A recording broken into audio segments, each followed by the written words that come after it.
Menteri Pertahanan Turki Yasar Güler menyatakan kesiapan negaranya untuk memberikan pelatihan militer ke Suriah jika pemerintahan baru Suriah memintanya pada Minggu 15 Desember 2024. Turki adalah salah satu negara yang mendukung faksi bersenjata di Suriah. Ia mengatakan Turki dapat mengevaluasi kembali kehadiran militernya di Suriah jika diperlukan. Selain itu, Turki tidak melihat adanya tanda-tanda penarikan pasukan Rusia sepenuhnya dari Suriah dan tidak ada tanda-tanda munculnya kembali ISIS di Suriah. Yasar Güler menekankan Turki tidak memiliki masalah dengan saudara Kurdi di Irak dan Suriah, namun hanya memiliki masalah dengan sekelompok separatis yang mengancam Turki. Ia menekankan prioritas Turki di Suriah adalah membantu negara itu untuk membersihkan mereka dari Suriah.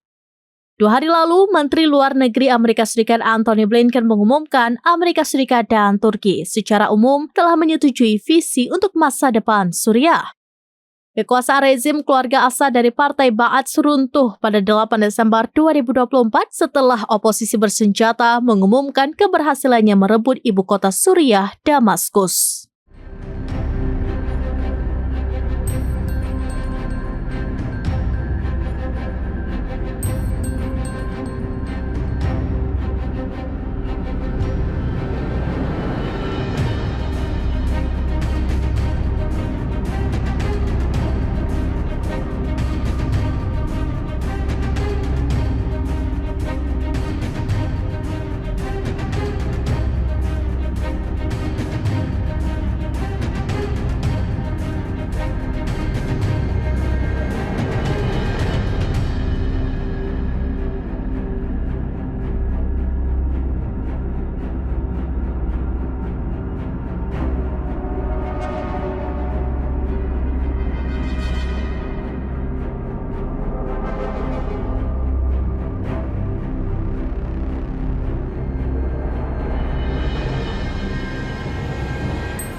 Download Tribun X sekarang, menghadirkan lokal menjadi Indonesia.